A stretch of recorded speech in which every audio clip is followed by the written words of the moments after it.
Y en esta mesa nos queremos plantear si se va a cumplir o no el objetivo del Plan Nacional Integrado de Energía y Clima para la fotovoltaica. Para ello contamos, yo creo que con un panel de excepción. Nos acompañan en esta mesa Joan Groizar, él es el director general de IDAE. Joan, ¿qué tal? ¿Cómo estás? Muy buenos días y bienvenido. Está con nosotros también José Antonio Balbuena, de la Consejería de Transición Ecológica, Lucha contra el Cambio Climático y Planificación Territorial del Gobierno de Canarias. José Antonio, muy buenos días. ¿Qué tal? Buenos días. Nos acompaña Juan Pedro Illanes, consejero de Transición Energética y Sectores Productivos del Gobierno Balear. Juan Pedro, muy buenos días. Buenos días. Nos acompaña también Kim Kitts, director de Econ Strategy Consulting en Key4K Training and Advisory. Kim, muy buenos días. Hola.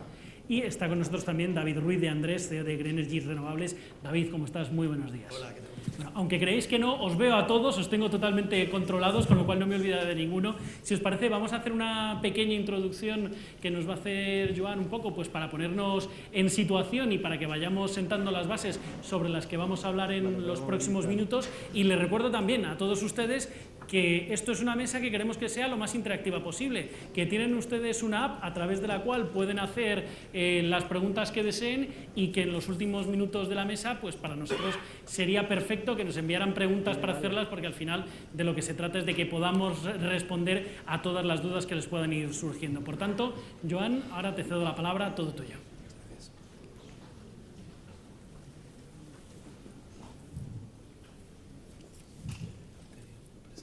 Tenías una presentación, pues vamos a ver si nos la ponen por ahí y ahora mismo la cargamos. Ahí la tienes ya puesta. Bueno, no, lo primero, muy buenas tardes. ¿Se me oye bien? ¿Se me oye bien en la sala? Lo primero, pues lo dicho, muy buenas tardes a todas y a todos. Gracias por contar con IDAE una vez más en este, ahora ya el sexto Foro Solar. Y la verdad que es ilusionante ver cómo esto va creciendo año a año. Espero que también sea un reflejo no solo de la maduración y profesionalización y crecimiento del sector, sino también del interés que hay en España y por España, ya no solo en el sector solar fotovoltaico, sino en el conjunto de las renovables. Por tanto, gracias, enhorabuena por la organización y gracias por contar con IDAE. En esta mesa sobre cumplimientos de los objetivos del Plan Integrado de Energía y Clima, mi objetivo no es tanto contaros esos objetivos, sino recordarlos, porque en esta sala entiendo que todos más o menos ya saben dónde estamos, y sí que pues, volver a poner sobre la mesa los principales instrumentos o grandes líneas que estamos planteando para el cumplimiento, para conseguir esos objetivos, para luego dar pie efectivamente a ese debate con el conjunto de los actores para identificar el detalle ya de esas barreras, cómo las vamos a superar o cómo cumplimos los objetivos a 2030, ¿no? Por tanto, en cuanto a objetivos, recordar en el ámbito eléctrico ese 74% de mix renovable al que aspiramos, del que se calcula o se estima que entre 28 y 29 gigas pueden ser solar fotovoltaica,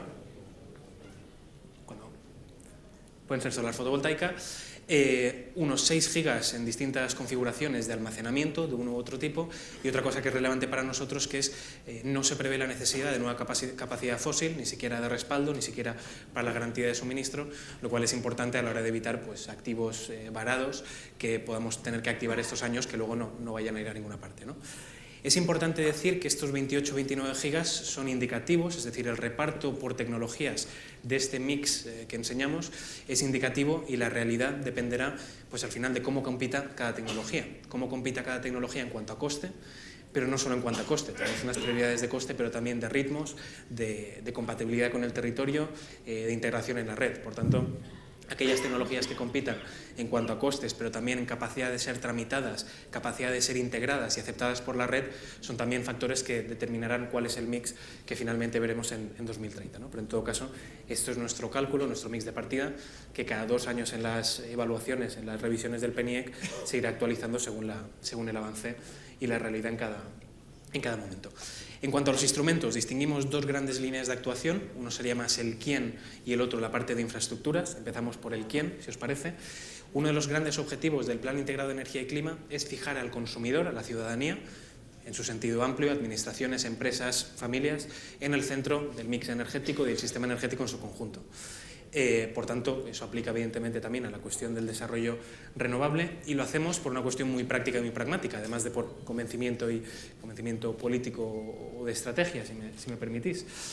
Por una parte tenemos la cuestión de urgencia, tenemos que descarbonizar, por tanto tenemos que desarrollar renovables. Eso solo lo haremos con un cierto buy-in, con una cierta licencia social, una cierta aceptabilidad por parte del conjunto de la sociedad de lo que estamos intentando conseguir. 2, hay que movilizar los fondos, evidentemente, para conseguirlo. 3, tenemos que ser capaz de toda esa capacidad renovable e integrarla en la red. Por lo tanto, esa es una necesidad.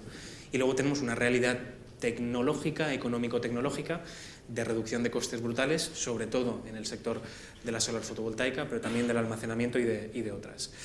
Sin entrar en mucho detalle filosófico, pero para evitar que cada uno se acabe montando su autoconsumo aislado de la red y tengamos un sistema totalmente subóptimo y distribuido, no interconectado, sino para tener una red integrada donde cada uno de los activos distribuidos añadan valor al conjunto de la red, el planteamiento es precisamente poner en valor todo eso, ¿no? De ahí la normativa de autoconsumo, de ahí la normativa que estamos ya trabajando un poco entre bambalinas y pendientes de la resolución de la situación política en materia de agregación y de almacenamiento, pero en definitiva el ciudadano, entendido de forma amplia, la empresa, la pequeña, mediana, gran empresa, la administración tiene que ser capaz, obviamente, de generar su propia energía, pero también gestionarla, ofrecer servicios al sistema y, por tanto, ser un actor activo del sistema energético. A eso se le suma también, que a nuestra forma de entenderlo, las propias inversiones, también en lo que son proyectos más tradicionales o más de gran escala, también debe haber un elemento, y tenemos que ver cuál y cómo, un elemento de participación ciudadana. Nos podemos ir a un modelo estilo danés, en el que todo el que viva a X distancia de un nuevo proyecto tiene que poder ser un accionista, nos podemos ir a un modelo de proyectos participativos, que haya unas cuotas específicas para proyectos de comunidades locales de energía, según las figuras que nos abren las nuevas directivas. Tenemos que terminar de definir el modelo, pero el mensaje, en todo caso, es el ciudadano tiene que sentirse y tiene que ser realmente partícipe del cambio de modelo energético, porque si no, podremos dar un paso, podremos dar dos, pero no llegaremos a los objetivos del 2030. Y eso no es solo una medida ni una normativa, sino que es un despliegue de medidas normativas, administrativas, económicas, que tendremos que hacer entre el Gobierno, las comunidades autónomas, la CNMC también, y dirigido a todos los sectores, ¿no? Tal vez aquí destacar que uno de los objetivos, una de las medidas concretas del PNIEC, del Plan de Energía y Clima, es una estrategia nacional de autoconsumo en la que veremos, o nuestro objetivo es ver objetivos vinculantes, objetivos a conseguir para cada sector, industrial, residencial, administración pública, terciario, de penetración del autoconsumo. Esto no queríamos inventarnos un número el que más razonable nos parezca, sino que estamos haciendo un trabajo técnico previo para que ese objetivo pues, sea razonable entre la ambición y la realidad técnica y económica del país. Y ya pasando, para terminar esta parte de la presentación, a la parte más de infraestructura, tal vez, ya pensando más a escala macro, los instrumentos concretos para desarrollar el conjunto de las renovables, ¿no? A nivel económico, la cuestión de subastas como principal elemento no tanto de primar, sino de ordenar de una forma más o menos racional o lógica el desarrollo de renovables en nuestro país, tanto en un ámbito temporal para que haya suficiente previsión, ya no solo para la parte de fabricación, sino toda la cadena de valor de las renovables, y que también nos permita orientar esas renovables, pues, por ejemplo, a territorios en situación de transición, donde hemos visto, por ejemplo, vamos a ver cierres de centrales térmicas, pues permitir que una parte importante de las inversiones vayan a la reactivación industrial y económica de esas comarcas, también dejar un espacio para tecnologías más innovadoras que a lo mejor solamente en cuestión económica a día de hoy no pueden competir, pero que tengan un potencial a medio plazo, y también uno de los valores importantes de las subastas es poder trasladar ese ahorro económico que suponen ya las renovables directamente al consumidor, ¿no? Por tanto, estamos mirando más un modelo tipo CFD que no un modelo de suelo, como hemos estado viendo hasta ahora. El detalle, pues cuando haya ventana de oportunidad para cambiar el marco normativo, es de las primeras cosas que vamos a cometer, pero en todo caso el objetivo es parecernos lo más posible a países de nuestro entorno, que el modelo de subasta sea comprensible, interpretable por los de aquí y los que no son de aquí, y que pueda trasladar esos beneficios directamente a la factura de la luz y al territorio español. No es el único mecanismo, evidentemente.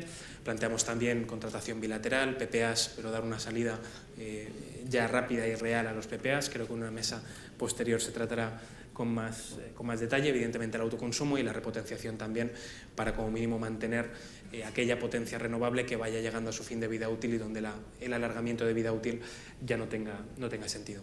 Y todo eso, evidentemente, hay que integrarlo en la red. Y aquí hay una parte que tal vez no es la mayoritaria, pero hay una parte de llevar la infraestructura allí donde va a estar el recurso, que no es evidentemente donde a día de hoy están los grandes centros de generación, pero también está el gran reto de cómo conectamos o cómo interpretamos primero esa conexión de red y luego cómo la asignamos. Primero, cómo la interpretamos. Las renovables a día de hoy no son lo que eran hace 20 años, más o menos, cuando se definieron los actuales criterios de conexión a nivel técnico, Por tanto, ya que las renovables cumplen nuevos códigos de red, seamos más no generosos, sino realistas en cuanto a cuál es la capacidad de conexión que tienen nuestras redes a día de hoy, uno. Y dos, esa capacidad de red, a quién se la asignamos, cómo, quién la puede pedir y quién la puede mantener. El objetivo de la capacidad de red tiene que ser evacuar generación renovable y suministrar a la demanda. No tiene que ser formar parte de un modelo de negocio pues, especulativo de otro tipo, ¿no? Por tanto, aquí el reto, como en cualquier sector económico que se pretenda regular o ordenar, va a ser cuál es el punto y dónde cortamos y cómo diferenciamos entre dónde hay un proyecto real y dónde no hay un proyecto real, y cuál es el proyecto real que por lo que sea no ha llegado a los hitos. Es un trabajo que no es trivial, no es evidente, pero que evidentemente es una de nuestras prioridades. Y también evidentemente garantizar que la generación y la demanda puedan ser flexibles para acomodar la red, hibridar tecnologías también que nos permitan pues, mayor firmeza y otro tipo de servicios también a la red. Y todo esto acompañado por la parte de tramitación, tanto de las propias instalaciones de generación como de toda la infraestructura de red. Por tanto, un gran dibujo muy rápido en pocos minutos de los grandes objetivos, las grandes líneas, para que ahora podamos entrar en el debate, invitar también, decir lo que decía el moderador, preguntas y debate luego también con el público, que es el objetivo también de esta mesa. Muchas gracias. Muy bien, Joan, pues muchísimas gracias por esta puesta a punto y esta puesta al día de cómo está la situación en este momento y sobre todo por sentar las bases para el debate que vamos a tener a partir de este momento y, como bien decías, animar a las personas que nos acompañan, a todo el público, a que a través de la app nos vayan enviando todas sus preguntas, porque al final de lo que se trata es de que podamos responder a todas sus dudas o a la mayor parte de ellas en la medida de lo posible. Así que, si os parece, vamos a ir entrando ya en materia. David, abro el fuego contigo, si te parece. Claro, las principales barreras que hay para un desarrollo de renovables que permitan además todo el cumplimiento de los objetivos del PNIEC, pues tenemos ahí la búsqueda de la financiación, tramitación administrativa, todo el tema del acceso a la red, pero claro, yo creo que lo primero que tenemos que pensar todos, bien, la parte administrativa, bueno, ya nos pegaremos con ella, no hay ningún problema, el acceso a la red, bueno, tenemos que ocuparnos, pero lo más básico, lo inicial, el dinero, la financiación. En estos momentos, ¿cómo está ese tema? ¿Cómo está la situación del sector? Bueno, yo creo, Arturo, que realmente la fotovoltaica ahora mismo, bueno, primero decir que la verdad es que nosotros desde luego en Grenergy estamos contentísimos, llevamos desde 2007 en este sector. Nos recordaban estos eventos casi a los del gran año del 2008, que fue aquel boom de la fotovoltaica. Luego la verdad es que hemos pasado una travesía en el desierto importante y realmente la situación ha cambiado drásticamente, ¿no? Los bancos y en general pues yo creo que están siendo ahora mismo muy abiertos y quieren ser muy partícipes de lo que va a suponer todo el proceso de transición energética, ¿no? Nosotros ahora mismo, yo haría dos capítulos realmente como empresa del sector fotovoltaico, aunque también entramos en eólica. A nivel corporativo, nosotros decidimos salir al MAB, al mercado alternativo bursátil, hace 4 años. Nos ha sorprendido, ha entrado alguna empresa más, en concreto Greenalia, o La Luz ha anunciado recientemente, que estuvo ayer Carlota por aquí, pero yo creo que es una vía fantástica de financiación para empresas de renovables y desde luego nosotros animamos mucho a que otras empresas lo hagan. Era difícil para una empresa de renovables hace escasamente 4 años, que prácticamente no nos querían ver en muchos sitios, ¿no? Con todos los cambios que había habido, particularmente los bancos, pero yo creo que es un momento ahora muy bueno y animamos a empresas de distinto tamaño del sector a que den este paso, tanto en el MAP, nosotros vamos a salir al mercado continuo, lo hemos anunciado en las próximas semanas, pero creemos que es un paso muy interesante.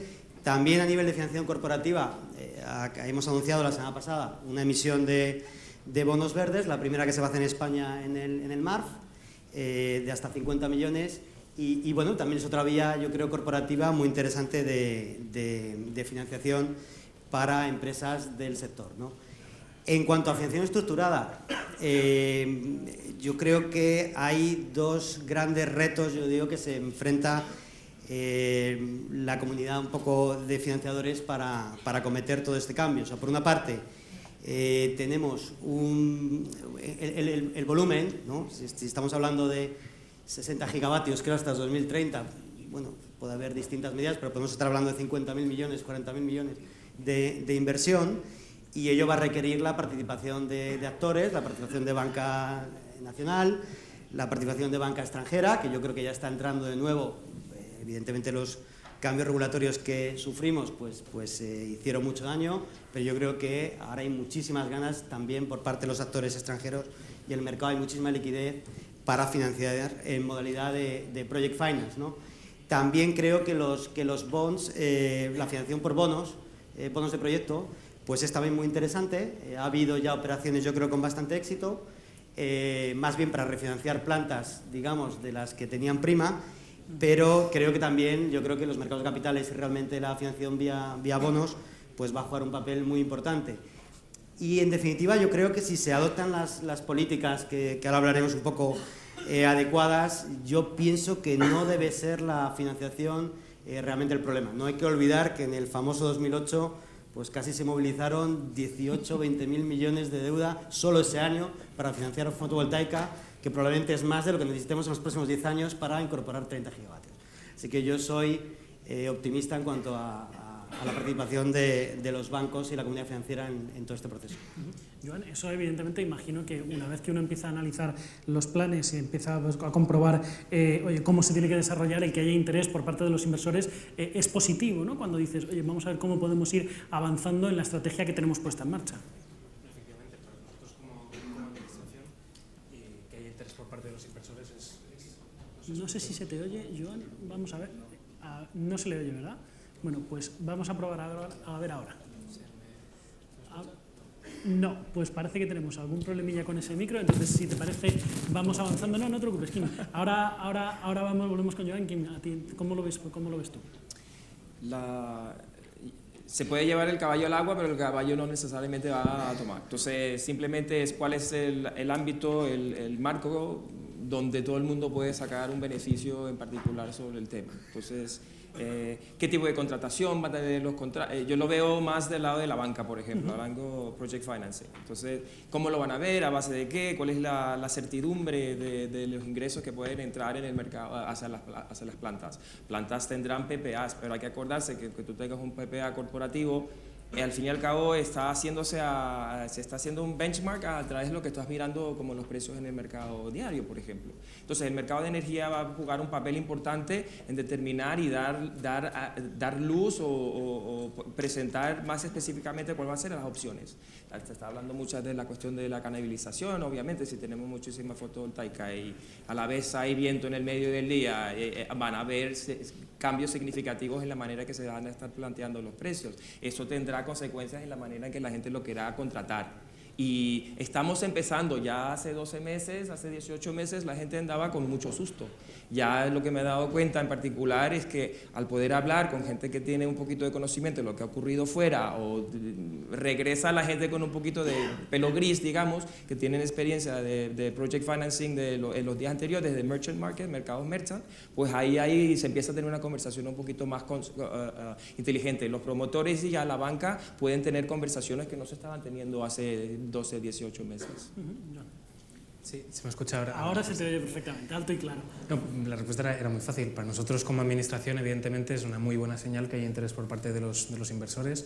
Significa, en cierta medida, que hemos sido capaces, al menos parcialmente, de transmitir esa seguridad o esas señales de que el país está apostando con seguridad hacia las renovables, y para nosotros es imprescindible para poder conseguir cumplir esos objetivos. De hecho, si os fijáis en el Plan de Energía y Clima, la gran parte que se necesita de financiación pública, digamos, va sobre todo dirigida a cuestiones de eficiencia energética, donde sí que es más difícil movilizar inversión privada, y sin embargo toda la parte de renovables en gran medida se financia pues, con el propio mercado, y el hecho de que haya interés por parte del sector financiero pues demuestra o valida un poco esa hipótesis, ¿no? Por tanto, nosotros satisfechos, pero también muy pendientes de poder seguir dando esas señales en positivo y por tanto seguir haciendo esos cambios que se nos exigen o se nos piden para que esas expectativas se materialicen realmente. José Antonio, desde una comunidad autónoma como Canarias, esto se tiene que ver como agua de mayo ya, es decir, que se ponga en marcha cuanto antes, y cuanto más avancemos, más rápido y más interés haya, mucho mejor. Se ve positivo, evidentemente, ¿no? Pero vemos también con preocupación. Canarias es un territorio muy frágil desde el punto de vista de generación eléctrica, son 6 sistemas aislados. En el Plan de Energía y Clima se habla de interconexión, pero esa interconexión no va a ser posible, ¿no? Es decir, los dos grandes sistemas, que es Tenerife y Gran Canaria, que son los que acumulan prácticamente casi más del 70% de la demanda, es imposible el poder interconectar. Por lo tanto, ya estamos hablando de que todo lo que hagamos a tener que hacerlo por duplicado. Y después tenemos islas como La Palma y El Hierro, que también va a ser imposible poder conectar con Tenerife y Gran Canaria, que puedan soportar el respaldo. Por lo tanto, a pesar de que tenemos una posición geográfica inmejorable desde el punto de vista de régimen de viento y también de condiciones de irradiación solar, tanto por horas como por características, tenemos unas debilidades que van a demandar por parte del Estado un tratamiento diferenciado. Porque, por ejemplo, en el sistema de ajuste las renovables de Canarias no participan, tenemos un coste de producción de la térmica que está entre 2 y 3 veces por encima. Por lo tanto, hay un proyecto de almacenamiento, nada más que en una de las islas, Gran Canaria, por parte de Red Eléctrica, Chira-Soria, que no va a salir. Hay que olvidarse de Chira-Soria. El plantear que eso va a ser la solución para Canarias es engañarnos cuando las baterías físicas las tenemos a la vuelta de la esquina. Por lo tanto, vamos a poder conseguir con baterías físicas. Bien es cierto que no va a estar del control de Red Eléctrica. Nosotros no somos partidarios que Red Eléctrica tenga un control del mercado como el que tiene en la actualidad, por lo menos en un territorio como Canarias. Y eso va a suponer que en el campo de las baterías físicas tenemos que hacer una apuesta decidida, porque a día de hoy Canarias no va a poder alcanzar los objetivos que se marca el Estado. El Plan Nacional de Energía y Clima define al territorio peninsular como una isla dentro del continente europeo. Pues imagínense lo que es Canarias, ¿no? Si la península es una isla dentro del continente europeo, que se prevé en invertir 4.000 millones de euros para conectar el sistema peninsular con Francia, claro, Canarias necesita una inversión pública porque es siempre la idiosincrasia del territorio canario, sino sencillamente no solo va a ser imposible alcanzar los objetivos en Canarias, y de esto tenemos que ser realistas, y eso pues va a exigir que una vez que se conforme el nuevo gobierno del Estado, vamos a tener que hablar, porque Canarias necesita un programa específico. Ya el Plan Nacional de Energía y Clima vaticina que hay que tener un trato diferenciado con las Islas Canarias, pero por ejemplo no tenemos la suerte de Baleares, que tiene una conexión con la península ibérica, o las ciudades autónomas de Ceuta y Melilla, que tienen una conexión con el territorio continental o pueden tenerla, ¿no? Nosotros estamos totalmente aislados y es una situación que no vamos a poder solventar. Por lo tanto, necesitamos además, teniendo en cuenta la fragilidad de un territorio como el canario, para que nos hagamos una idea. En Canarias vive la misma población que vive en Castilla-La Mancha, pero en un territorio 10 veces más pequeño. Eso hace que cualquier planteamiento de trazado, instalación de aerogeneradores o de solares o de fincas fotovoltaicas genera problemas de convivencia con un territorio tan frágil y tan protegido como el canario. Por lo tanto, son elementos en los que necesitamos pensar de manera detenida, porque al final cuando hablamos de penetración de renovables, cuando hablamos de reducción de gases de efecto invernadero, estamos hablando de luchar contra el cambio climático, de medidas de adaptación y de mitigación. Y el territorio canario puede verse afectado, los territorios insulares son los que más se ven afectados por las adversidades del cambio climático, y podemos tener verdaderos problemas si no llegamos a un acuerdo y a un diseño de un programa específico para Canarias entre el Estado y Canarias, ¿no? Y es algo que, pues, que evidentemente nos pondremos a trabajar tan pronto tengamos nuevo gobierno a nivel estatal. Juan Pedro, ¿cómo lo veis desde Baleares? Bueno, pues sinceramente muchos de los problemas que se han expuesto ahora del archipiélago canario efectivamente también se reproducen en Baleares.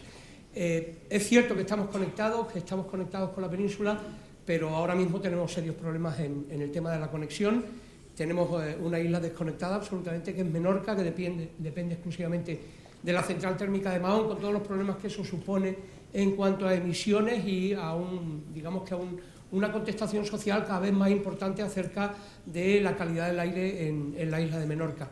Y también, bueno, estamos pendientes de la tercera conexión por cable entre Ibiza y Formentera, que nos permita de alguna manera acabar con la instalación térmica más obsoleta de todas las que existen en España, la turbina de Formentera, que obliga además a la instalación de generadores durante la temporada alta, porque es incapaz por sí sola de dar el servicio a toda la isla de Formentera en temporada alta, y por lo tanto, bueno, pues hay una clara apuesta por renovables.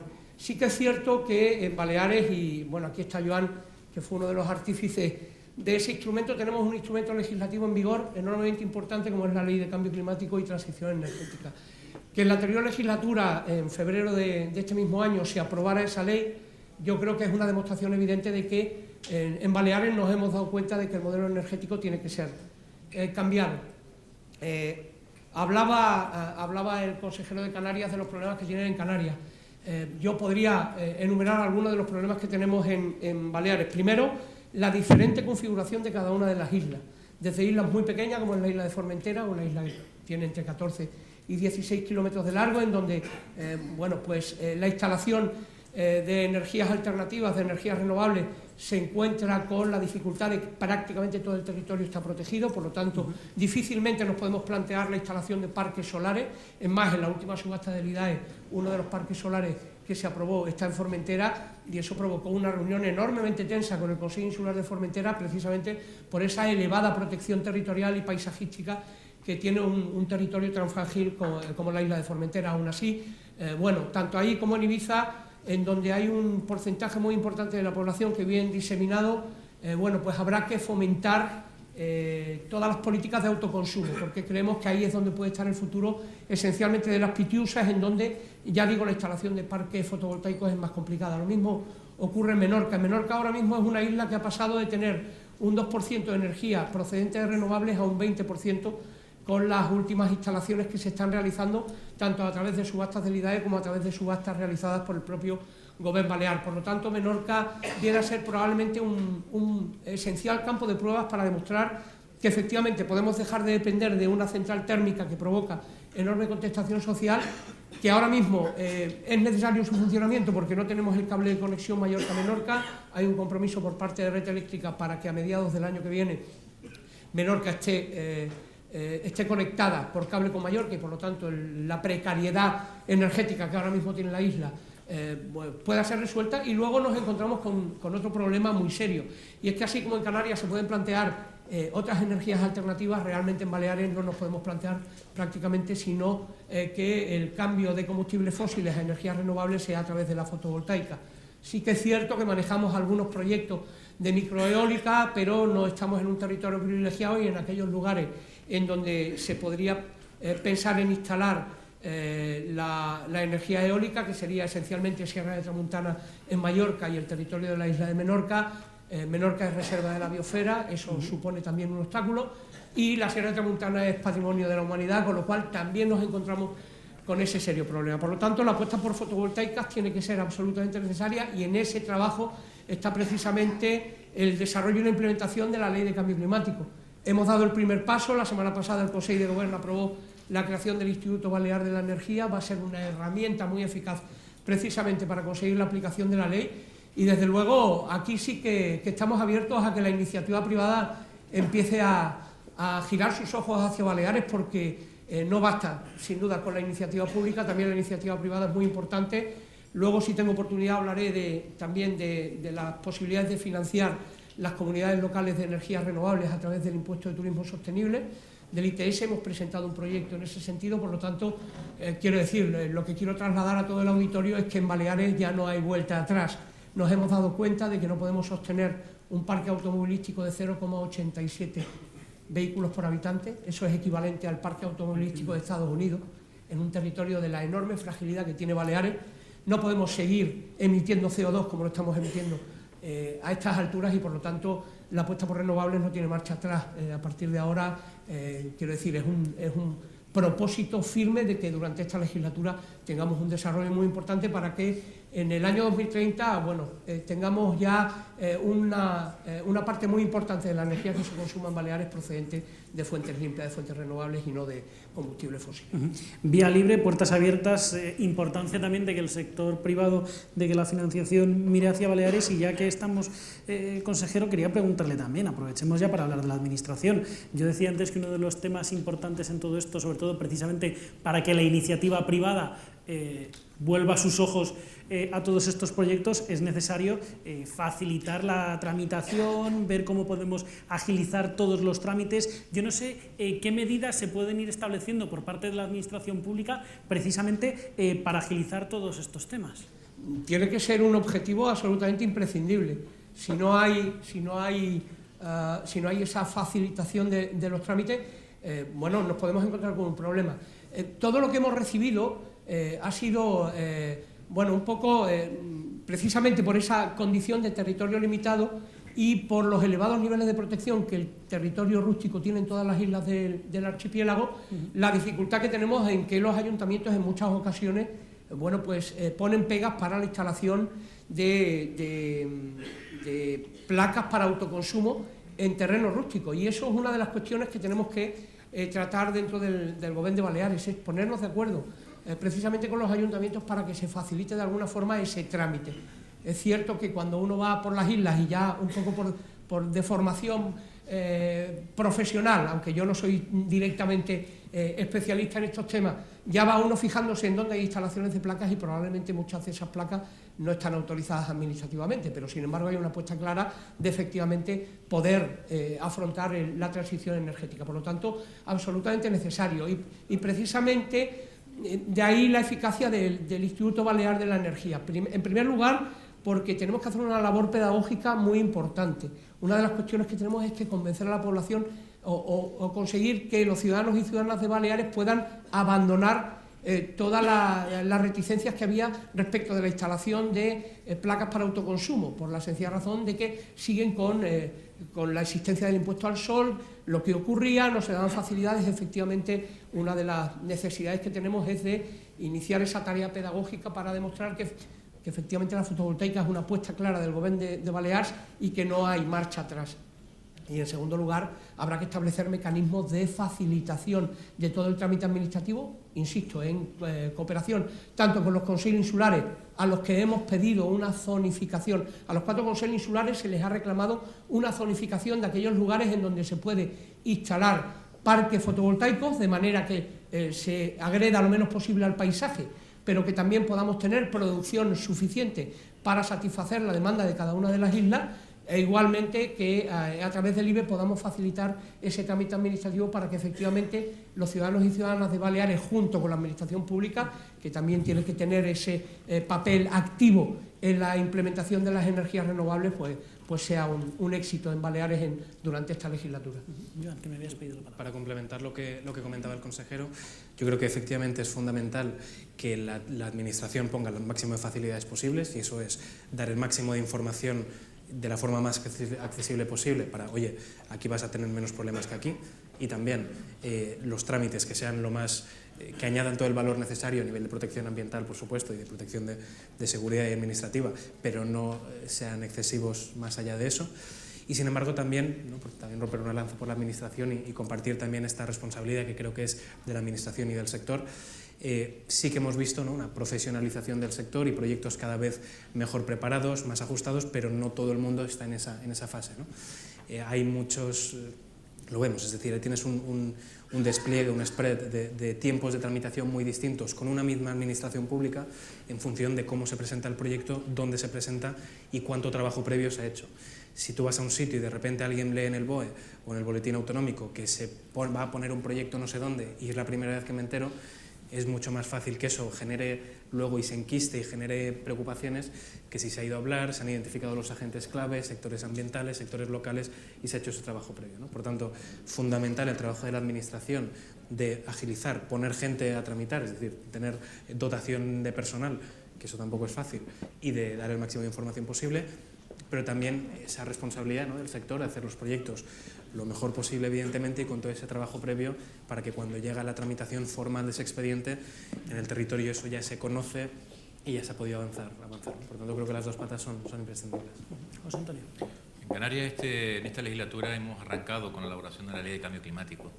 Y en esa Ley de Cambio Climático, pues evidentemente, va a exigir a los distintos departamentos una revisión de los trámites administrativos que hay, desde el punto de vista de flexibilizarlo, siempre atendiendo al respeto que se tiene que tener, en el caso que nos ocupa, pues por los valores ambientales. Dicho esto, para intentar empezar a romper los techos de cristal para la penetración de la renovable distribuida en régimen de autoconsumo domiciliario, vamos a empezar a poner el año que viene en marcha, ya lo tenemos presupuestado, una línea de ayuda específica para el autoconsumo, pero teniendo presente que el autoconsumo, si todas las viviendas tuviesen las condiciones óptimas de superficie de cubierta o de superficie de terreno para poder poner autoconsumo solar distribuido, estaríamos hablando que la máxima demanda energética que se pueda atender es un 30%, va a estar por debajo de eso. Pero sí nos interesa empezar a penetrar, empezar a romper los mitos que aquí se han visto sobre el autoconsumo en régimen de placas solares, que no solo es una realidad, sino que es necesario y que actualmente no existen barreras físicas ni tecnológicas. Las únicas barreras que existen son documentales, es decir, un conjunto de normativas que impiden que la tecnología entre en nuestra vida como debe entrar. Y desde ese punto de vista, pues evidentemente la apuesta que tenemos que hacer también es a otros niveles, es decir, todos sabemos cómo se han adelgazado las administraciones públicas desde el punto de vista de recursos humanos en los últimos 10 años, o sea, adelgazado de forma importante. Yo creo que es necesario revisar a nivel estatal que las tasas de reposición de empleados públicos, en el caso concreto de todas aquellas acciones políticas que estén dirigidas a la lucha contra el cambio climático, puedan tener un tratamiento distinto al del resto de departamentos de las distintas administraciones locales. Porque a día de hoy, por mucho que queramos, por mucho que flexibilicemos, al final nos encontramos con el problema de los indios, ¿no? Es decir, hay jefes ahí por todos lados, pero al final los indios cada vez son menos y con menos ganas, porque cada vez tienen más trabajo y más vaqueros a los que atender. Por lo tanto, necesitamos de alguna forma el empezar a revisar lo que técnicamente se entiende como las tasas de reposición en aquellos departamentos de todas las administraciones locales, que sepamos que su día a día, su trabajo, su acción, el que hagan el trabajo o lo dejen de hacer, va a estar directamente vinculado al poder alcanzar lo antes posible los objetivos que se ha marcado España dentro de una estrategia global de la Unión Europea.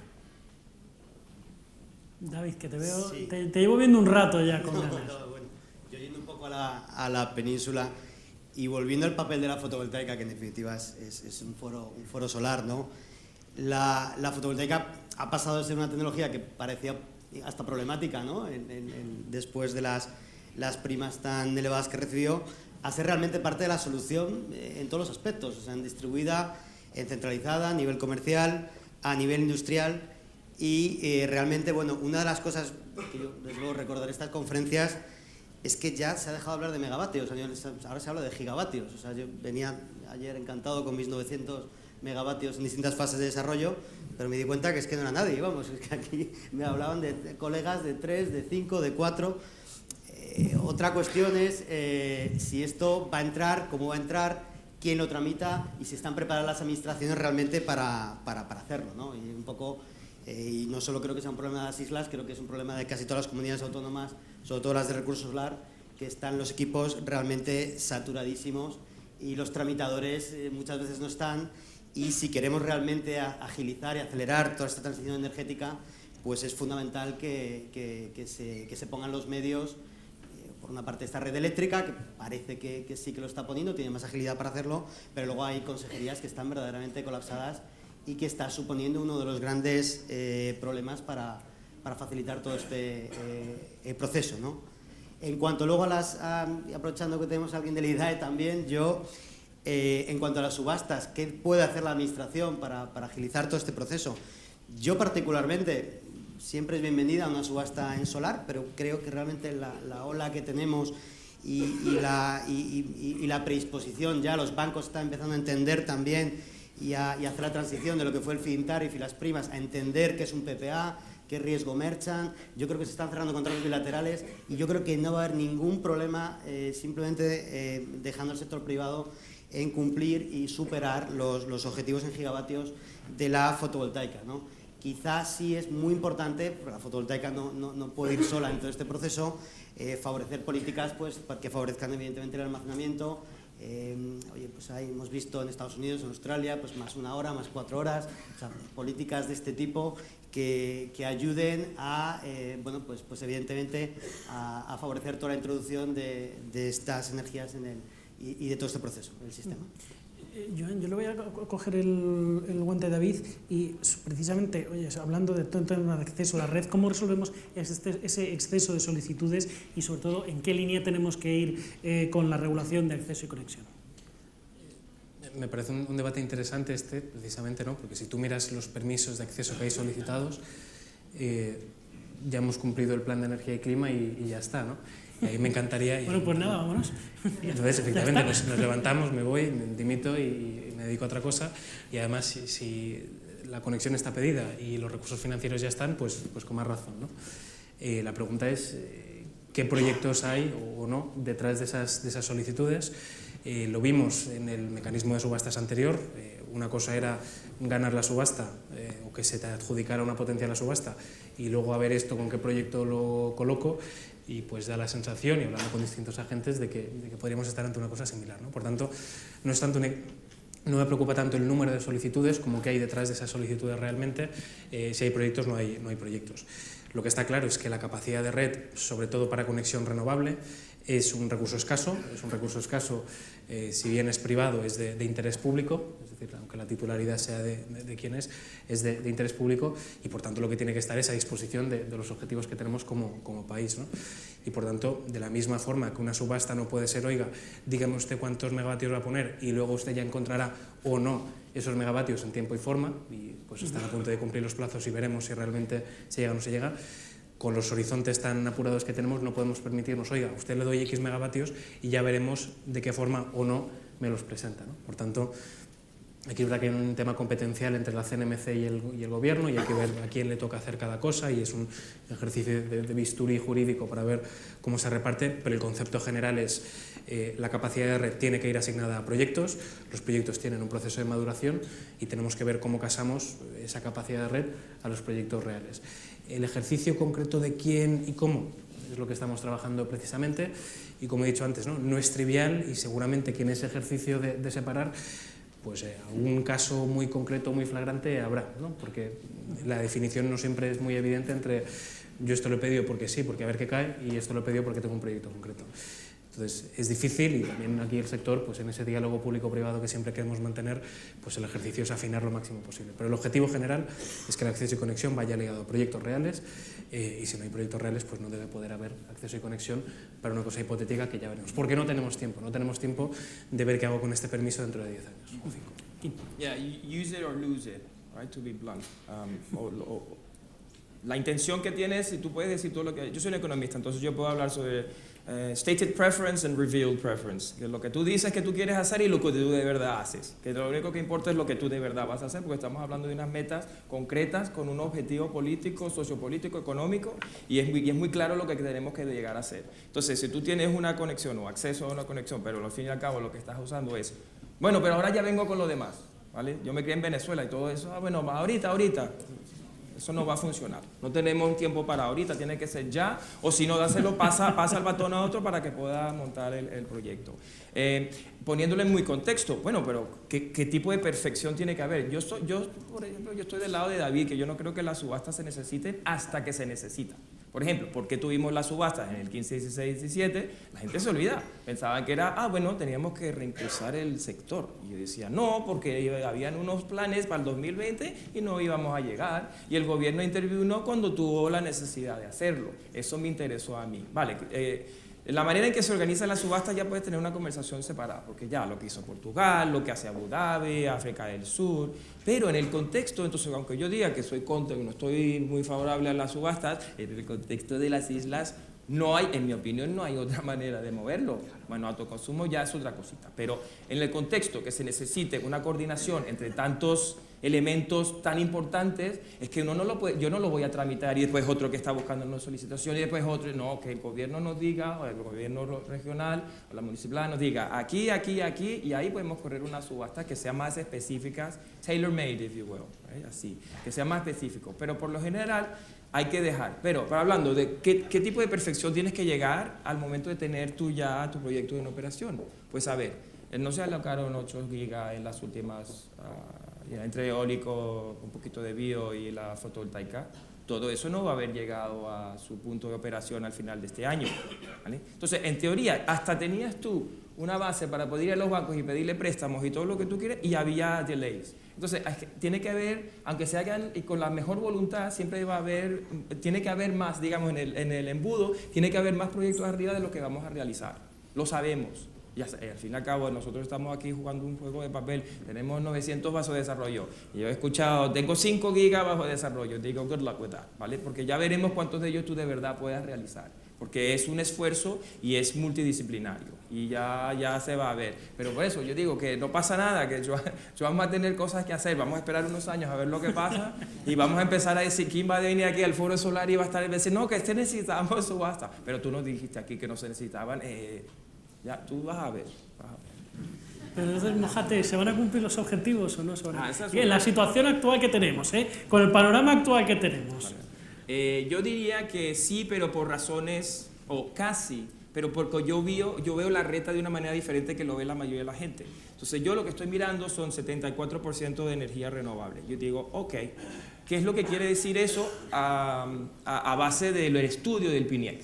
¿No? Entonces el PNIEC es un libro así, y a mí me interesa siempre, hay un anexo, que sea el anexo D de Dinamarca, ¿vale? Donde te dan unos panfleticos, unos snapshots. Y en ese snapshot dice, bueno, mira, vamos a necesitar 80 gigas de renovable entre eólica y fotovoltaica instalada en el 2030. Y yo digo, qué barbaridad, eso es mucho, no sé cómo vamos a llegar. Pero entonces me doy cuenta que el número de horas, en otras palabras, el capacity factor, el factor de capacidad que le estás dando a esa capacidad es algo bajo. Si tú hablas con la gente aquí, desarrolladores o productores de paneles, te dirán, pero si nosotros podemos sacarle mucho más, 2.000 horas y más por año por instalación fotovoltaica. Pero el PNIEC tiene la suposición de 1.780 o por ahí, ¿vale? Entonces, lo que tú le das de horas extra va a ser capacidad que tú podrás quitar un poquito.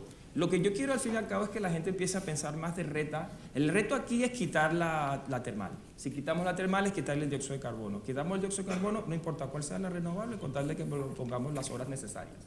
¿Que la tecnología va a mejorar? Sí. Nadie está hablando de poner eje fijo con una fotovoltaica, no, todo bifacial y por lo menos single access, ¿vale? Entonces, vamos a estar haciendo trackers. Todo eso tiene que venir y vendrá y se desarrollará mucho más y les saldrá mucho más. Cambiará la curva de despacho, porque lo que produce una de eje fijo es diferente a lo que hace una de tracker.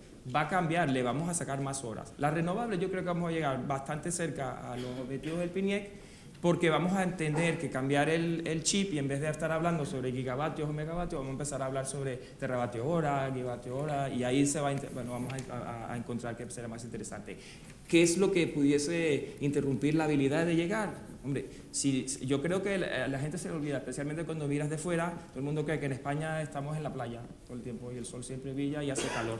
Sí, pero es que aquí hay mucha hidráulica, entonces hay mucha flexibilidad innata en el sistema. Las baterías tienen su uso, por ejemplo, en las islas y tal, pero cuando tú tienes plantas hidráulicas cerquita, pudiese ayudar con la cuestión de intermitencia. Ya veremos, ya hay diferentes maneras de pagarlo. Entonces, yo creo que si nos planteamos una idea de que estamos buscando una meta de gigavatio hora o teravatio hora al futuro, pudiésemos llegar a eso. Y eso también abre la oportunidad de tener diferentes instrumentos para pagarle a renovable, como los certificados de origen y cosas así, pero no me voy a enrollar con eso. Tenemos una mesa después, nos quedan 10 minutos, aunque parezca mentira, han pasado ya 50, por lo tanto os voy a pedir brevedad en las respuestas. Y José Antonio, yo quería preguntarte, porque claro, estamos viendo, lo comentabais, tanto Baleares como Canarias, ¿no? Pues, oye, tenemos territorios que son o que tienen sus particularidades en todo este proceso de transición energética.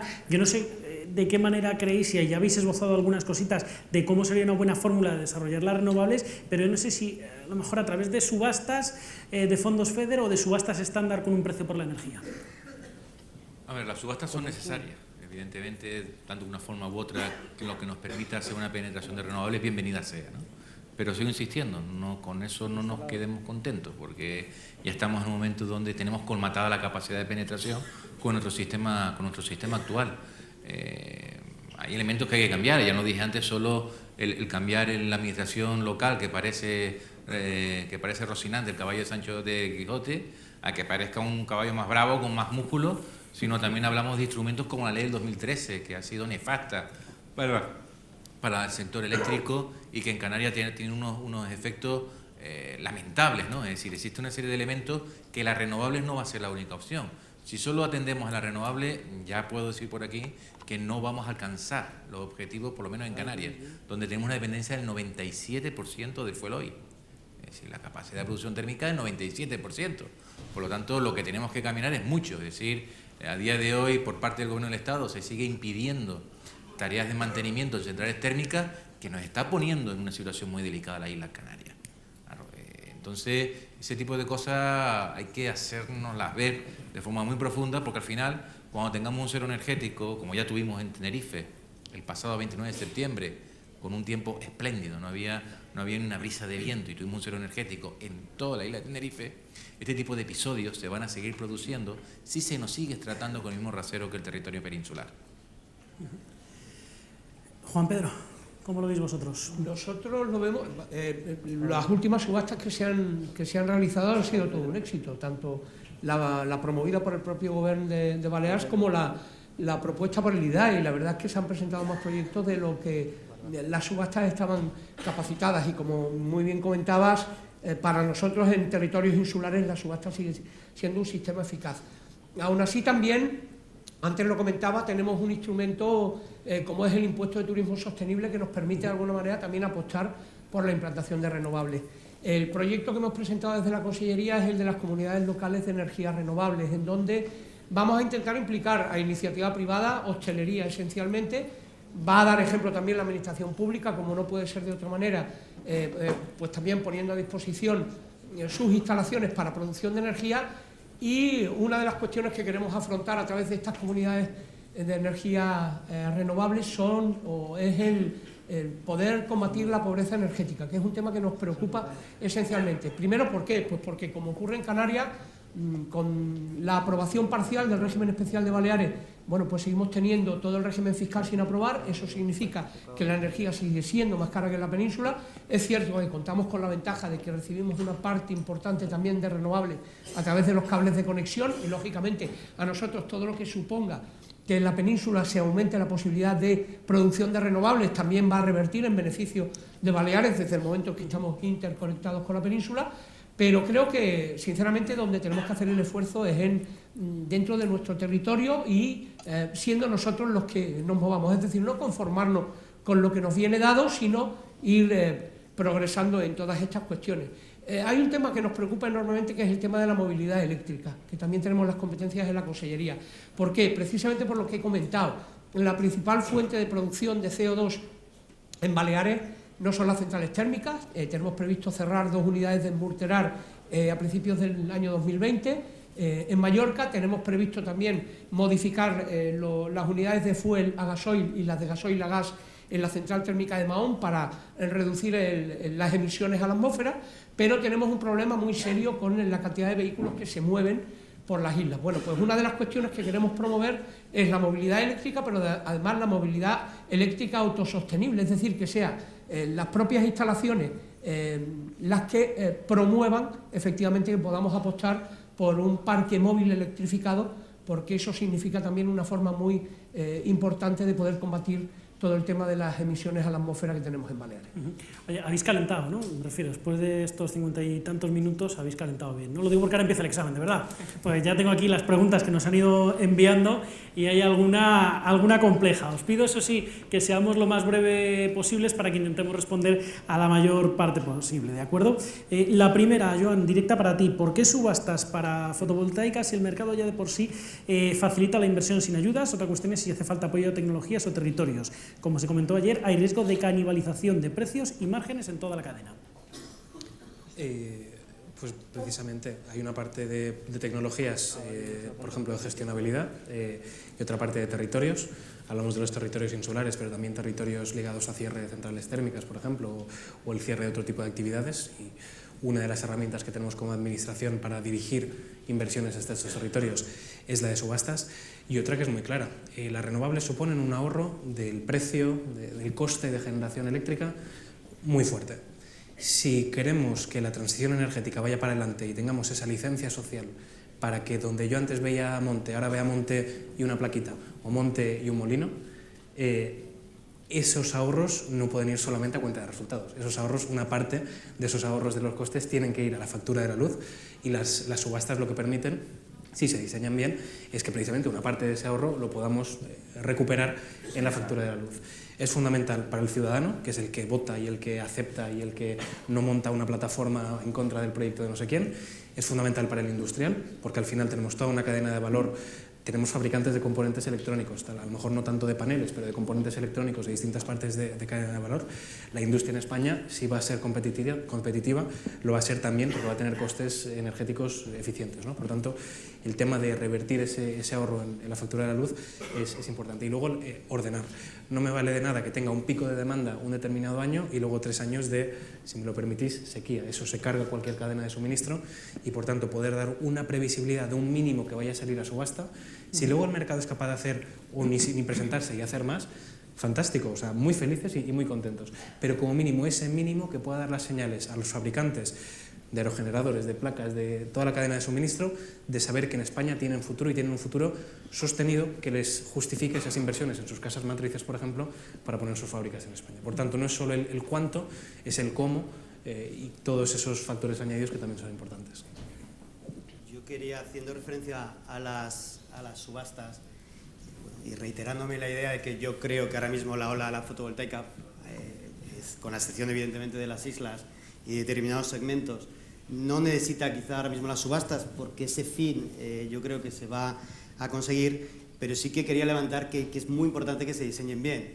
Y las anteriores, es importante que se manden las señales. O sea, nosotros particularmente teníamos proyectos listos para la licitación, no nos convenció el sistema, no nos parece que era algo asimilable a las subastas en las que nos estamos presentando internacionalmente en otros países.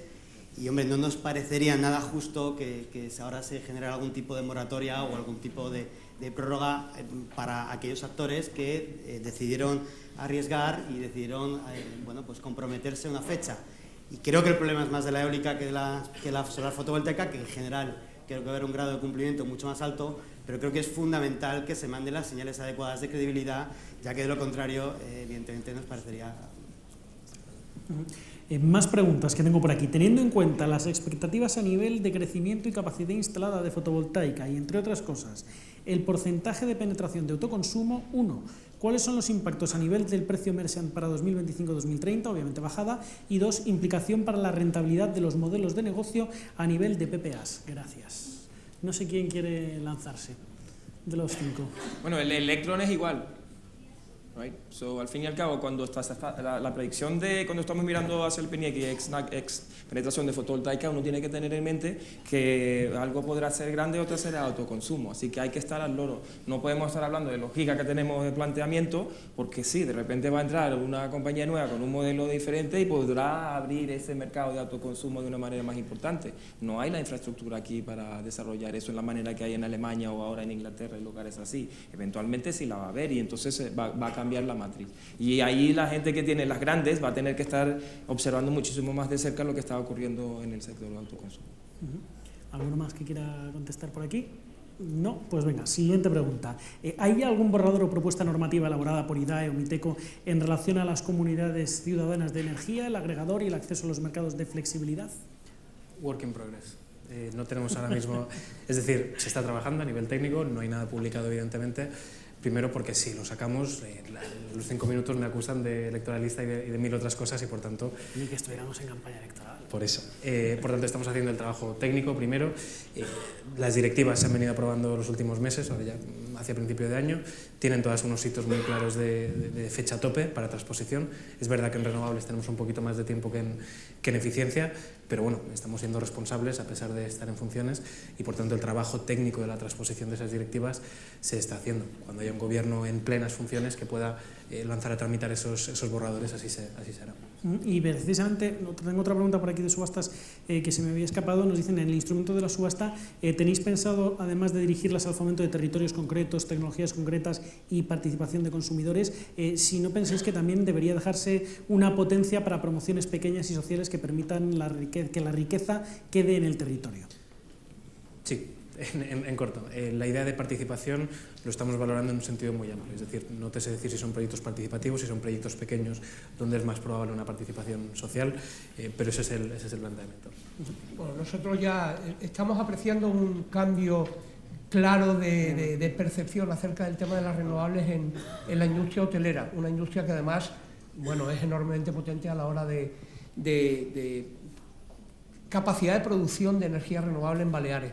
Y precisamente lo comentaba, en las comunidades locales que queremos poner en marcha a través del impuesto de turismo sostenible, en donde tiene que haber fondos públicos, pero también nos abrimos a que haya fondos de la iniciativa privada. Precisamente la industria hotelera es una de las con la que podemos contar. Entre otras cuestiones porque son capaces de producir energía renovable durante todo el año, que sin embargo no son consumidores durante todo ese mismo periodo. Es cierto que el periodo de funcionamiento es estacional en Baleares, esencialmente son 6 meses al año, pero sí son capaces de producir energía que podamos utilizar en establecimientos públicos que sí permanecen abiertos todo el año. Estoy pensando, por ejemplo, en escuelas o en hospitales, y también precisamente puede ser una herramienta eficaz para que, comercializado a través del Instituto Balear de la Energía, podamos combatir eficazmente el tema de pobreza energética que también tenemos sin duda en Baleares. Por lo tanto, también, claro que sí, que la industria hotelera para nosotros significa un cooperador necesario en todo el tema de la transición energética que tenemos planteada en Baleares. Bueno, pues tenemos que ir poniendo ya punto final. Me dejo pues muchísimas preguntas por aquí sin respuesta, lo siento muchísimo, pero el tiempo es limitado y por lo tanto tenemos que poner punto final. Eso sí, os voy a pedir 10 segundos y voy a ser escrupulosísimo para que podamos poner punto final, Quim, a unas conclusiones en 10 segundos, por favor. Sí, a las subastas en su momento y en su punto, en su localidad, tener mucho cuidado, porque si ya estamos llegando a las metas y se necesita un empuje extra, yo creo que van a haber problemas con las subastas. Los que ya están desarrollando proyectos van a estar discriminando porque han creado una problemática a manera que van a pagar la deuda. David, 10 segundos para terminar. Bueno, yo con el optimismo de nuevo con el sector. Yo creo que la fotovoltaica para mí es la gran revolución energética del siglo XXI, o sea, y es la solución a gran parte de los problemas, incluso te diría de otros sectores como del agua, como de la movilidad eléctrica, y realmente tenemos la suerte de estar en uno de los sectores más atractivos que hay, y yo creo que nos tienen que acompañar las administraciones en todo este proceso. Juan Pedro. Nuestra fragilidad nos obliga a apostar claramente por las energías renovables, porque es la única forma de garantizar un futuro decente a las generaciones que vienen detrás de nosotros. Si no, el futuro para esas generaciones en Baleares será enormemente complicado. José Antonio.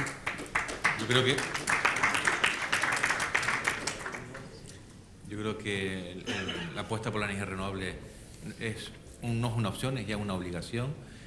Vamos por el buen camino, únicamente que tenemos que hacer pocos ajustes para llegar a la meta todos a la vez. Y Joan, para cerrar. Creo que el aforo y el tono de estas jornadas representa la ilusión y el brillo del sector de la fotovoltaica en este momento.